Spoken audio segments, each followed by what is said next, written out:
Guys, thanks for coming to the session. My name is Mike. I'm with Jewelry Ecomm. We've got Laryssa here to give you an amazing presentation. And then at the end, we have time for Q&A. So if you have any questions, just put them in the chat and we'll make sure we get to them.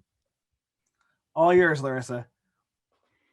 Hey everyone, I'm so excited to be here today. I'm like looking around the Zoom and seeing some familiar names, which is always fun for me. The last time I presented for Jewelry Ecomm Live was to a live audience in Miami in 2019 when the world was very different.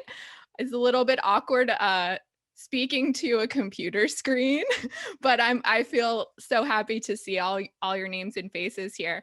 Also, they tell you when you're on a Zoom, like you should wear cute statement earrings, but they don't tell you to like choose ones that don't clash with your background. So like, they're disappearing. And also I have no hands, sort of. So, so that's what I get when I try to follow instructions.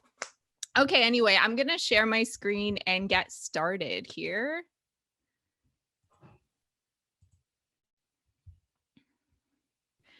Okay, can everyone see my screen? Yeah.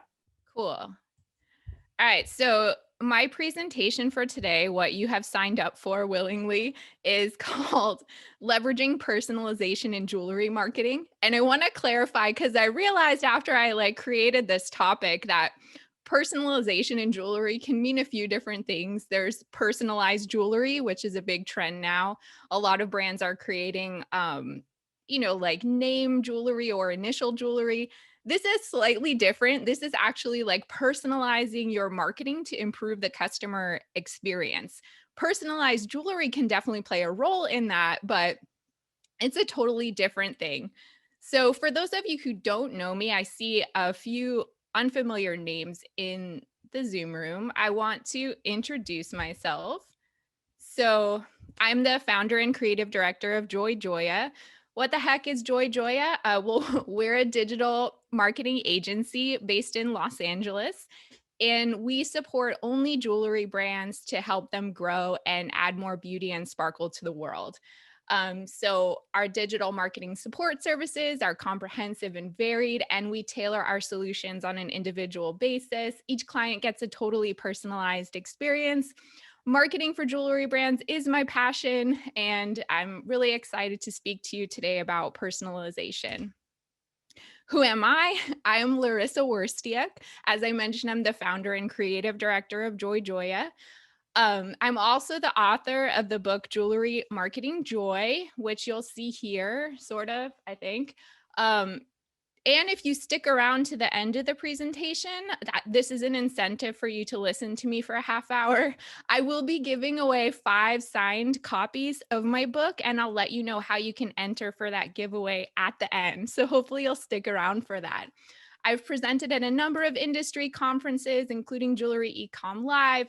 I'm also the host of the Joy Joya Jewelry Marketing Podcast, which I really encourage you to listen to. I have over 100 episodes of free knowledge every week that I talk about this stuff, and I'm always excited to share my thoughts and ideas. So kind of like to set a prompt for today, something to think about as we move through the presentation. I have a quote here from one of my favorite marketing thought leaders, Seth Godin, who, if you're interested in marketing, I highly recommend you check out his books.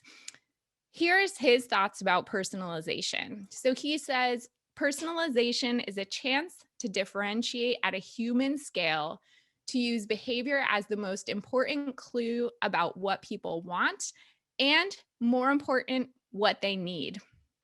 I think it's so smart. And for me, it really sets the tone of what I'm going to be talking about today. Key word here, human and humanizing. That's ultimately what personalization is about. You know, personalization can sound very scary because it's often tech oriented. It often requires big investments in marketing, but it doesn't have to. It can be done on a small scale, with the goal, again, of creating a really human experience and humanizing your brand for your customers. So let's talk about 2020. I kind of don't want to go there. It was a little bit terrible, but it's important to understand why personalization matters so much today. So 2020 was so pivotal in that it prompted so many changes in consumer behavior. I mean, it disrupted everything. And in my opinion, not just temporarily, but I believe moving forward forever, especially for e-commerce brands. So COVID caused complete disruption. According to Retail Customer Experience, 83% of global consumers say they will shop online the same or more, even as retailers open back up from restrictions. So, COVID and the shift to e commerce really has trained consumers to embrace and love the e commerce experience and kind of see the convenience and benefits from it. In addition, expectations have really changed with consumers. I mean, now that they're shifting online and they really expect brands to be there, to be available, to immediately answer like direct messages, to be available on live chat. Customers want that interaction that they're not necessarily getting anymore in the in-store experience. I know that here in Los Angeles, I mean, some stores are open to limited capacity, but I tend to avoid going to stores. I kind of miss talking to like salespeople and asking them questions. So now that I'm shopping more online and I'm craving that experience, I'm kind of expecting brands to like answer my emails promptly, be there on live chat, answer the customer service number when I call, respond to my direct messages. These are all expectations that I may have had prior to 2020, but definitely not as much as I have now, just because I can't get into stores. In addition, because of the shift to e-commerce in 2020, a lot of brands, especially independent brands, probably acquired a lot of new customers because consumers were looking for those e-commerce solutions. Like, where could they shop for gifts online? How could they support small businesses for the holidays and get those products online without having to go into store? So a lot of these brands, they acquired many new customers, which is amazing. But moving forward, maybe once the world slowly starts to return back to normal, hopefully, fingers crossed, the focus now for e-commerce brands should be retention. So we've got all these new customers. Awesome. How do we keep them customers for life? And personalization will play a huge role in that. And then finally, COVID created obstacles in the customer journey, or if not created, but illuminated possible obstacles. So if you're wondering, why people are coming to your site but not buying, do you want to know why people are interacting with your brand but maybe not adding things to cart? This is a time to really look to personalization to fix these road bumps and obstacles for your brand. So what is personalization? It's definitely a buzzword in marketing. Kind of started hearing it a lot in 2020, like everyone's talking personalization, personalization. And now it's less a buzzword and more like, let's implement this. However, a lot of jewelry brands I find are unclear about what personalization really means. It's kind of a broad general term. So I want to talk about what it is. And the tricky part about it is that it can cover a lot of ground and it does have a lot of different iterations. Personalization at its core really just means tailored communications. It means delivering a message that's uniquely tailored to an individual customer, or if not that one-on-one, then a segment or group of your customers. And it can come in so many different forms. And again, super scalable. So don't be afraid of it if you're a small brand, and absolutely relevant if you're a big brand. This can apply all across the board. It could potentially be a Facebook ad that shows your customer specific products that he or she has already viewed on your website. It could be personalized product recommendations based on that customer's past purchases that you're delivering to them in an email marketing campaign. It could be a rewards or discounting program that gives the customer incentives based on his or her past browsing or shopping behavior.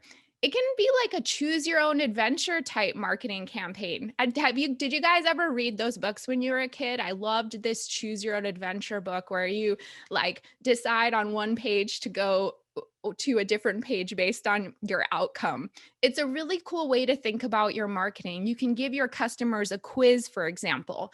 And so based on the results of that quiz, maybe you deliver them a certain type of product or a certain collection, or maybe you send them a certain email based on those results. That's a super scalable thing that any brand can do.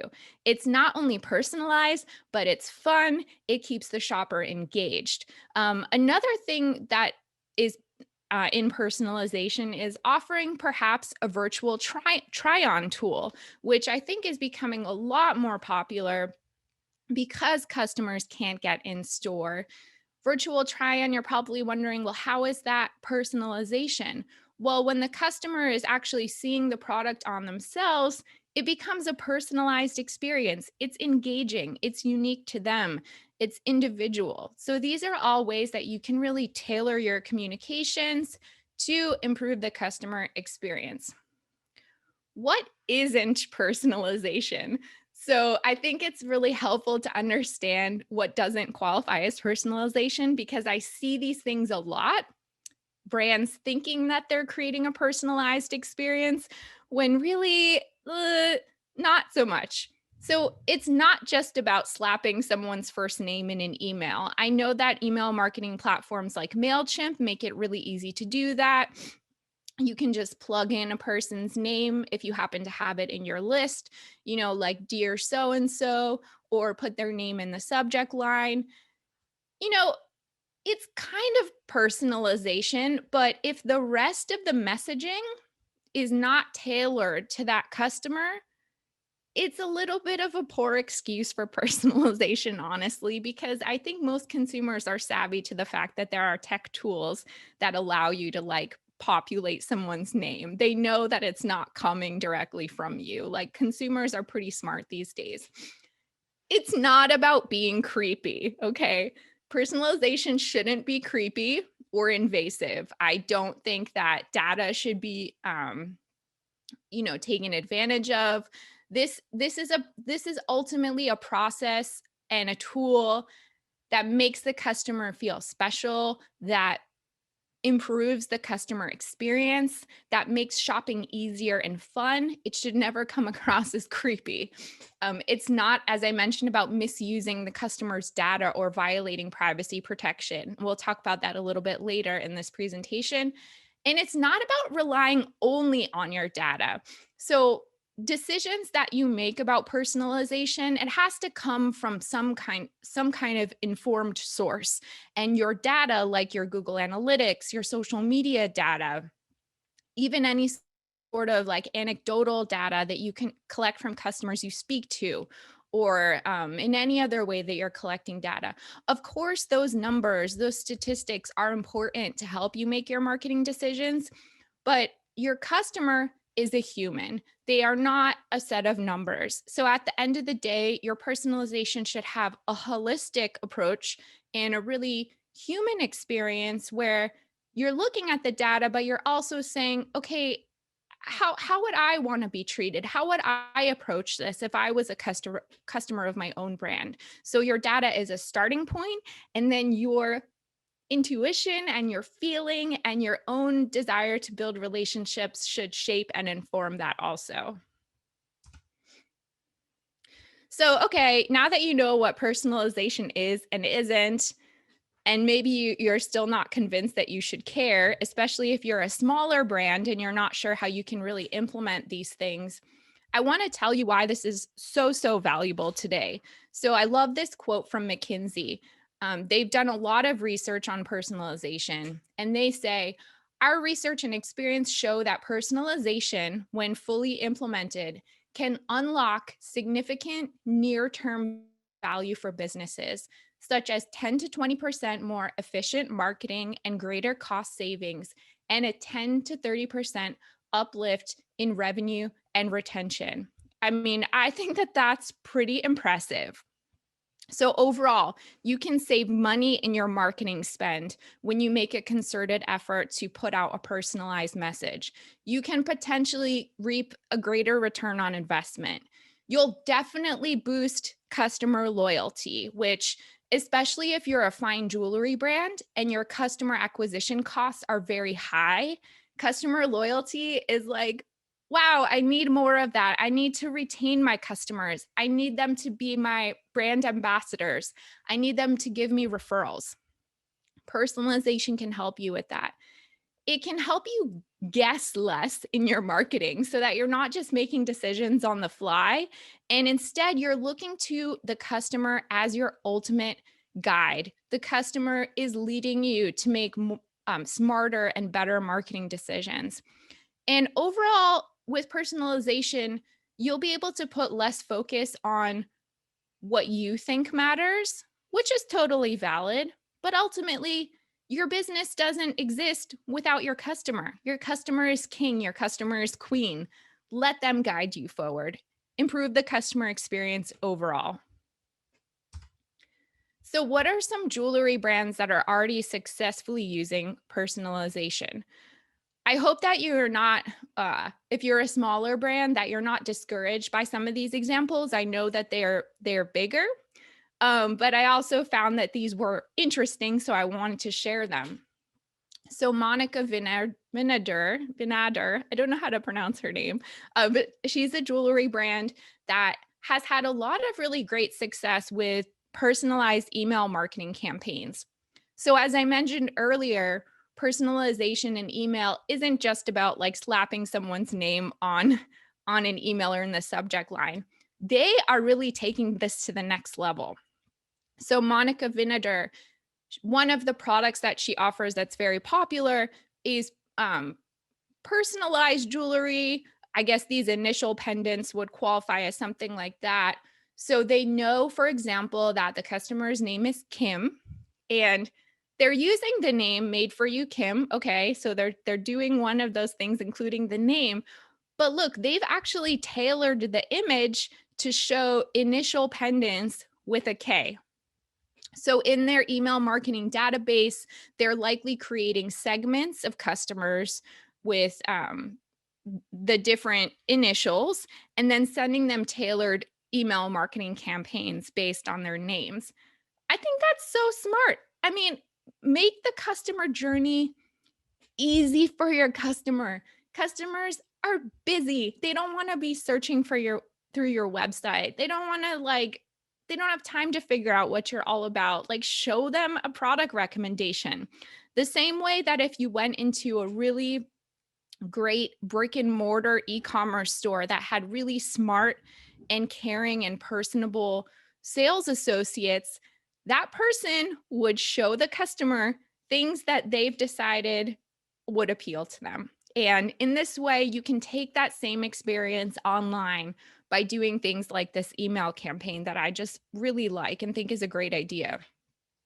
Also, James Allen, the bridal jewelry e-commerce retailer. So what they're doing also with email marketing and even with some of their website content, they realize because they sell bridal jewelry, which is typically at higher price points, the customer journey can be longer. You know, people can take multiple months to decide on an engagement ring or wedding bands or a diamond purchase. So they know that they have to follow the customer journey for a pretty long period of time. And then they deliver personalized content, typically educational content, to match where the customer is in his or her journey. So for example, if someone buying an engagement ring is at the closer to the beginning of the journey, they might not really know a lot about diamonds, about the 4 C's. So then James Allen delivers them content that's more educational, kind of helping them just get their feet wet in this process. And then maybe as the customer moves further along in the customer journey, at that point, once they are more educated, then their need becomes, I need product recommendations. Okay, so like I kind of know what I want, but I need you to help me now like narrow down this huge inventory that you have. So they're able to tailor the content based on the customer journey. Excuse me.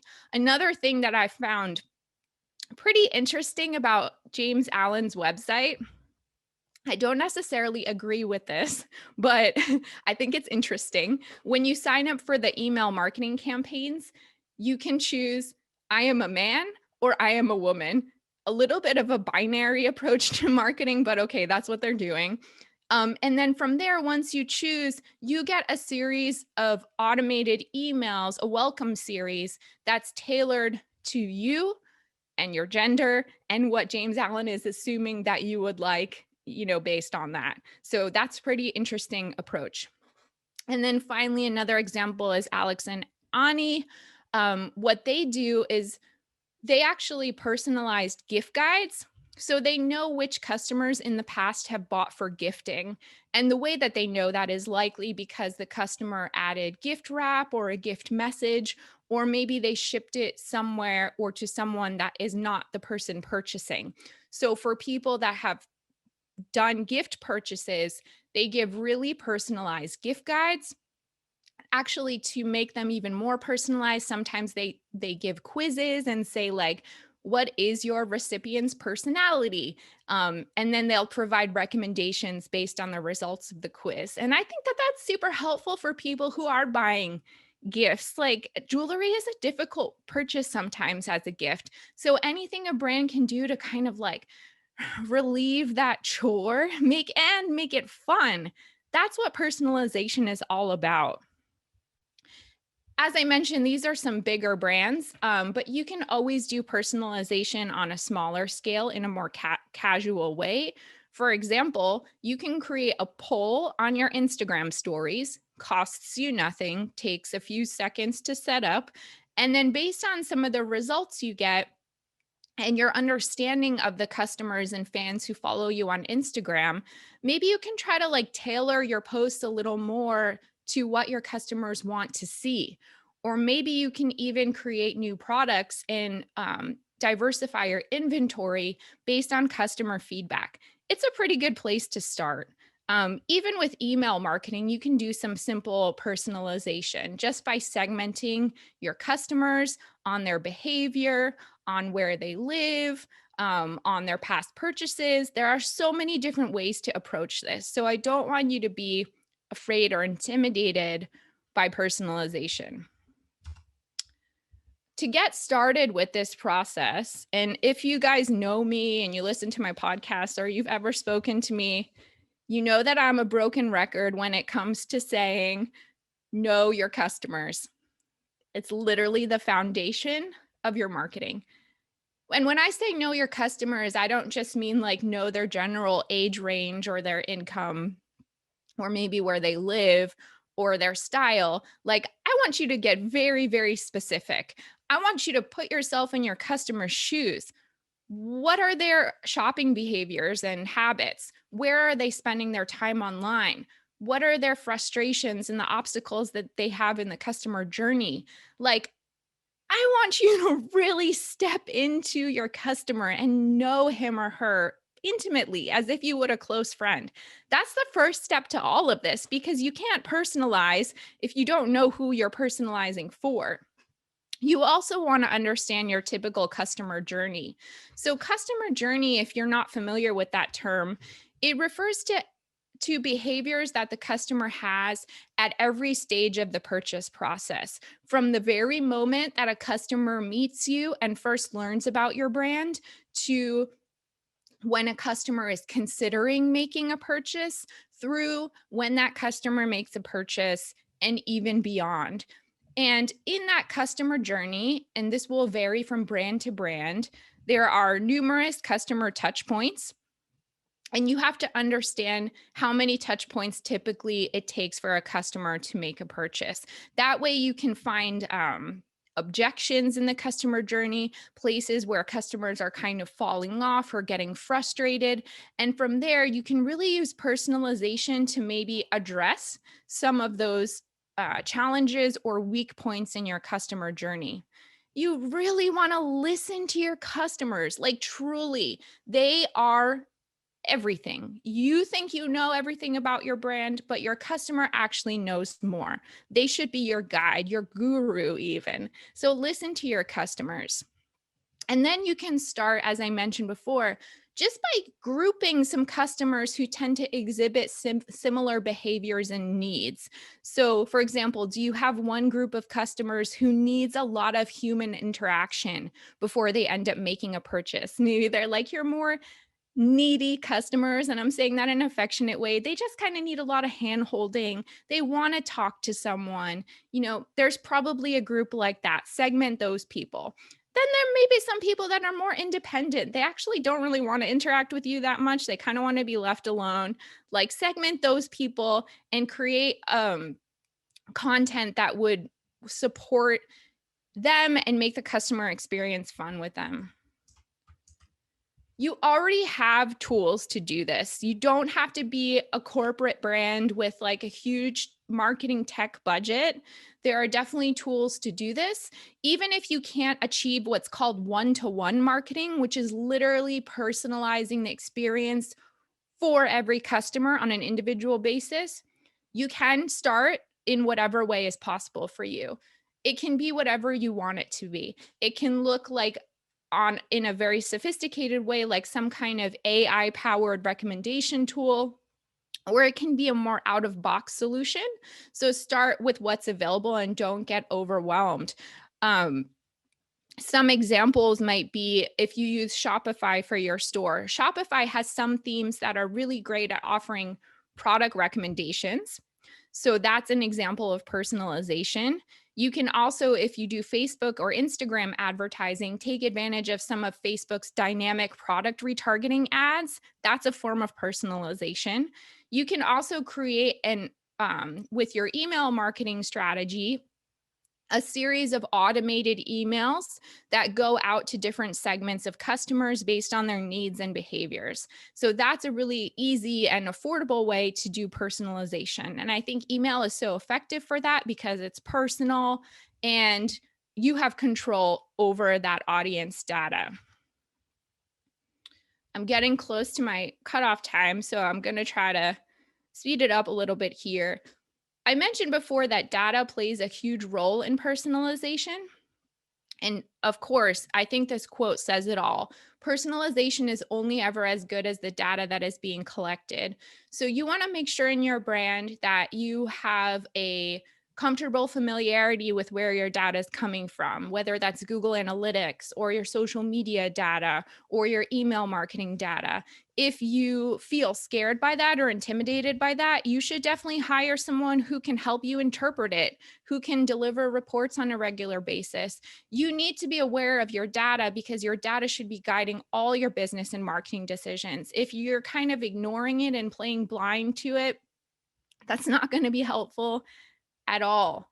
The main takeaways that I want you to get from this presentation is that you want to make your customer feel special. Personalization can be very tech driven. There are a lot of like jargon words associated with it. It can cost a lot of money. It cannot cost a lot of money. There's a lot of different ways to approach it. But the ultimate takeaway is anything you can do to make your customer feel special, do that. They want to feel special. 2020 was a hard year for everyone. It's still difficult right now. The ways that they've been used to shopping have been totally disrupted. They want to feel special, so give that to them. Humanize your brand, especially for e-commerce brands. I think it's easy to forget for jewelry entrepreneurs that customers want to feel like they're interacting with something that feels human, even if it's an entity or a group of people. So think of your brand as having a personality, as having some kind of humanity connected with it. And any way that you can, speak directly one-to-one, offer immediate customer support, those are all ways that can humanize what you're offering to customers. When you can, you should leverage technology. I think technology can be scary for a lot of people, but you can start small, dip your toe in what's available, work with what you have, and then as you feel more comfortable, you can scale or work with a marketing partner who can help you feel more comfortable about the technology available. And finally, stop making assumptions. It's a huge mistake that I see with brands that I work with. They think they know everything about their customers. And as a result, they're kind of like selling at them or marketing at them. Instead, think of it the other way around. Your customers know more than you. Your customers are your guru. Trust them and what they have to offer you. Let them guide your decisions moving forward. So thank you so much for your attention today. This was really fun to present on this topic. If you want to learn more, you can check out my podcast, the Joy Joya Jewelry Marketing Podcast, or my book, Jewelry Marketing Joy, which you can learn more about by visiting joyjoya.com/book. And finally, because you guys have all been so attentive and amazing here, I'm giving away 5 signed copies of my book. And to enter, you can visit joyjoya.com/win, and you'll just enter your email address. The giveaway will run for about a week, and then I will announce 5 winners who will get my book, and it's free, so do it. So joyjoya.com/win. And this is more about me, and I'm happy to answer any questions. Yeah, if you guys have any questions, feel free to put them in the chat down here, and we'll the rest will go through them.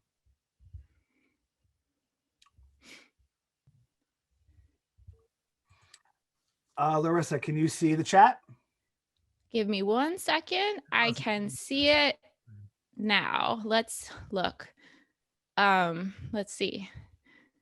Can you give some guidelines on how to choose a great name for a new online jewelry brand? Oh boy. That's kind of a very big topic. I would say if you're really struggling, follow the one thing that I hit you over the head with in this presentation is know your customer, which I joke, I'm going to get it tattooed on my forehead because I say it so much.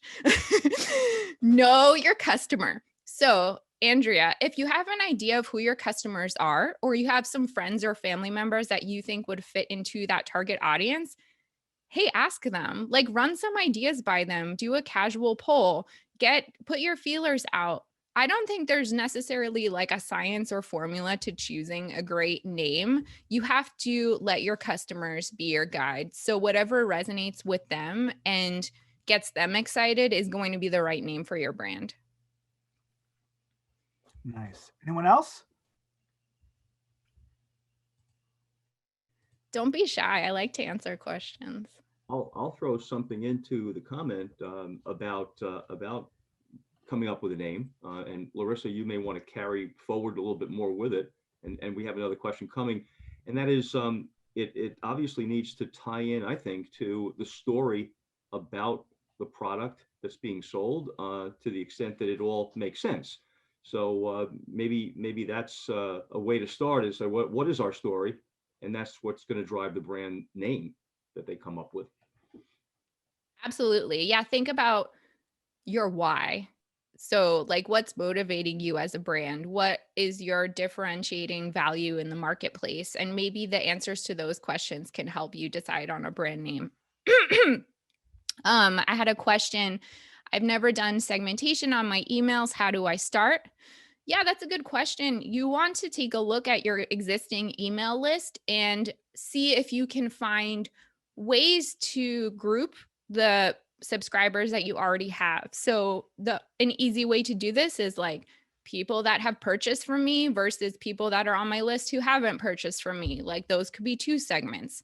Maybe if you used to do in-person events and you collected email addresses like that. So maybe these are people who met me at an event and I know that they live in this geographic area. So that can be 1 segment. The way that you segment is really going to depend on your individual brand and how you want to be communicating with those people. So it's going to vary, but you just want to think about grouping your customers. It's kind of that simple. Nothing more complicated than that. That's the best way to start too. Let's see. How do you break down your personas? How many is too much? I like to start with 3 personas when I'm working with brands. It likely turns out that there may be more than that, but that's kind of like a manageable place to start. And I like to pretend I'm writing about someone that I know or a friend, and I really get into the nitty gritty. Like, what does a day in the life look like for this person? Like, what are their frustrations when they are shopping? Who or what influences these people? What are the values that this person has? You know, get creative, have fun with it, honestly. Like, when you approach it in a fun way, you'll realize that your customers are human beings, and I think it'll be easier to treat them that way with your marketing. Let's see. Is there a Shopify app that can segment our customers? That's a great question that I actually don't know the answer to. I think if there was one, it would probably be something that integrated directly with your email marketing. So off the top of my head, I know an app like Klaviyo integrates Shopify and email marketing, and that might be a good place to start with segmentation, although I'm not totally sure what might be the best one for that. And I'm trying out to personalize communication with my customers virtually. I think it works, but I felt so overwhelmed because I spend so much time and effort to handle them. I might want to automate it, but any suggestions? Yeah, that's a good question. I think it's easier when you're a smaller brand to like give that personal touch and actually respond to customer comments. And then when you start getting a lot of requests, that becomes more difficult to scale. I mean, that's kind of the point where you might outsource it to a person who's actually handling those messages for you, or even adding a live chat functionality to your website that is a hybrid of like AI. So actually when someone responds, it seems like there's a real person there, but it's an automated response. However, you get a notification that someone is asking you, so that if you're available, you can address it in real time. But if not, the customer still feels like they're having that someone's listening to them, but even if someone's not there. And there are ways to also use those live chat options within a team. So if you had other people on your team, it would like assign a question to like different people so that you wouldn't necessarily have to answer them all yourself. Is there a way to give a personalization feel to a larger group? Yeah, definitely. Like, for example, the email campaign that I shared from Monica Vinader, where she had the K initials. Like, I don't know what her email database is like, but I imagine she has thousands and thousands of people on there, and probably thousands of people getting that same email, but they're able to add the person's name and put the picture. I mean, that's something like that is a good way to even speak to like a larger group and still make it feel personal and relevant. Which email marketing platform do you recommend? I tend to use MailChimp a lot with my clients, but the challenge with MailChimp is that it no longer directly integrates with Shopify, and Klaviyo is kind of becoming the more preferred solution because it's a direct integration. The reason I use MailChimp is because a lot of my clients kind of had already been using it, so we continue with it. But Klaviyo seems to be like the best Shopify integrated email marketing platform if you have a Shopify website. Yeah. Punchmark. I don't know what integrates with Punchmark, but MailChimp and Klaviyo are both real great email marketing platforms. And probably if you reached out to Punchmark, they could let you know how the two can be connected. Anything else?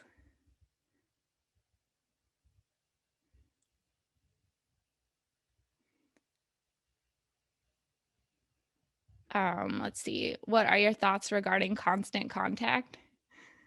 I don't know. I don't have thoughts about constant contact. Constant contact's like very early 2000s.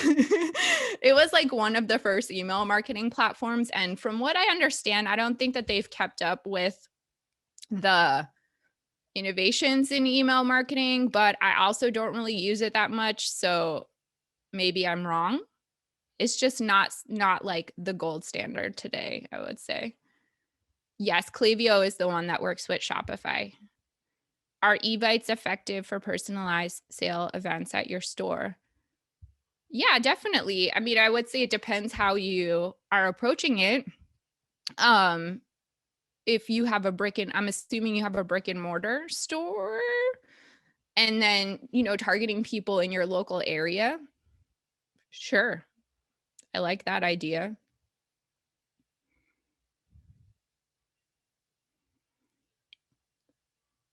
I noticed you're a foodie on Instagram. I love Instagram creepers. I'm managing social media for a local jeweler. How do you feel about cross promotion using local restaurants and boutiques? I feel like it's a great way. Yes. Honestly, like I am pushing this all the time and nobody like believes me. A lot of people in the jewelry industry are so like in this tunnel vision of the jewelry industry that they only kind of market to this like group of people. And then guess what? You end up marketing to other jewelers and not actually people who are your customers. So if you can, again, know your target customer, know like what they like. So maybe your target customer really likes fine dining in like a certain area. Partnering with a brand that would attract your same target customer outside of jewelry, even outside of fashion, can be a great way to get you out of this like jewelry bubble that I see a lot on social media. So I love that idea, Rich. Thank you. Is email marketing more effective or private messaging marketing? Email marketing is still very effective. Private messaging marketing is great. Kathleen Cutler, if you watch her presentation, she'll probably talk about that. It's less marketing and more like a relationship sales approach because you're actually like directly interacting with customers. But here's the problem with that. It's hard to scale. So Ivy, like you can probably do it now if you're a small business, but if you suddenly blew up, like you're not going to be able to message all your customers. So it's possible to scale, but it's not a great long-term strategy in general. And I agree, there are a lot of spam junk emails today, and it can be difficult to get noticed, but there are also a lot of best practices that you can use in your email marketing to like increase your chances of getting in your customers' inbox and getting to a place where your customers are actually seeing your emails.